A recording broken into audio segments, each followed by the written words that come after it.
Hi, I'm Lee Colley from Only Forwards Coaching, and I put together this quick video to tell you about the 5 steps that you can take right now to increase your self-confidence. Now, I've used all of these myself in the past to improve the really low confidence levels that I used to suffer from, and I'm sharing them with you now so that you can benefit from them too. Now, what follows is a brief rundown of the 5 steps that will lead you to higher self-confidence, and at the end of this video I'll be providing you with a link where you can go to download my free ebook where I share dozens more tips and tricks you can use to blast your confidence levels through the roof. So let's get started, shall we?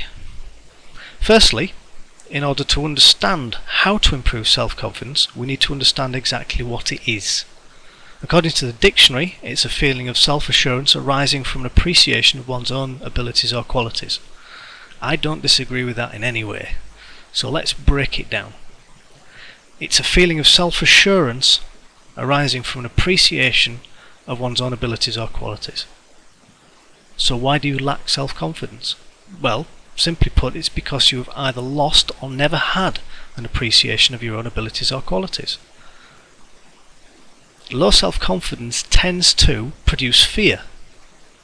The fear wins because you don't understand or have lost the practice of using your abilities and qualities to overcome the fear because of the lack of appreciation. So how do you regain the appreciation? Well, you can follow the 5 steps to greater self-confidence for a start, obviously. Step 1. Focus on what you want in life, not what you don't want. And why would you do that? Well, if you're focusing on what you want, you're looking towards a positive achievement or goal in the future. If you're focusing on what you don't want, you're looking backwards at a negative thing or negative things that have occurred in the past that you want to avoid. The creation of self-confidence through an appreciation of your abilities and qualities is a positive process. Focusing on negative don't wants makes this process difficult or impossible to achieve. Step 2. Scare yourself.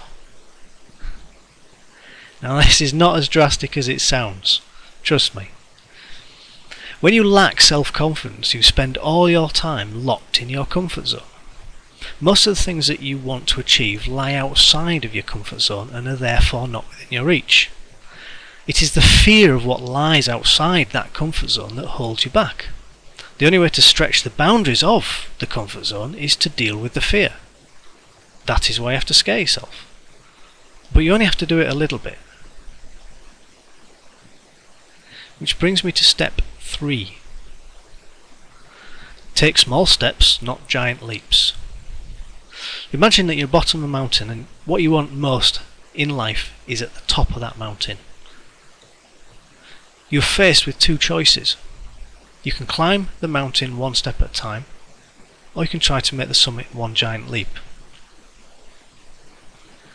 Which do you choose? Well, the answer is obvious, isn't it? One step at a time.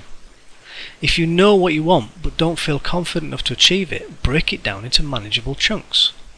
Manageable steps. Some chunks or steps may be scary, but as I've said, only a little bit. In fact, they aren't that scary at all once you look really closely at them. Think how good you will feel.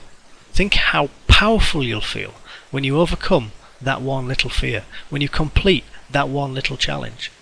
Pretty soon, one beaten fear and one challenge overcome becomes many. And before you know it, challenges and fears will be vanquished with such regularity that you'll wonder what all the fuss was about. Seriously, it's that easy. And then you'll be really appreciating your abilities and qualities, which is what this is all about. But to make sure this step, step 3, truly works, you need step 4. Act immediately. Once you've made a decision to do something, do it. If you delay, you'll find a reason not to. The fears and doubts will build and you will never do it. Step 5. Involve other people. There's no shame in knowing when to ask for help or wanting to have supportive people around you.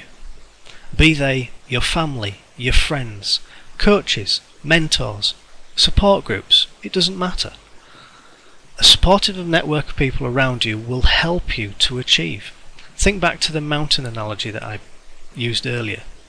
Is it easier to climb to the top of the mountain on your own, or is it easier to climb to the top of the mountain with a team of supportive people around you? Again, it's obvious, isn't it? A supportive network of people around you will help you to appreciate your abilities and qualities. So in summary, step 1, focus on what you want, not what you don't want. Step 2, scare yourself. Step 3, take small steps, not giant leaps. Step 4, act immediately. Step 5, involve others. Now, as I promised earlier, if you follow that link, there is a free ebook which you can sign up for, which contains loads of different tips and tricks which will improve your self-confidence no end. So all it remains for me to do is say thank you very much for watching, and I will see you next time.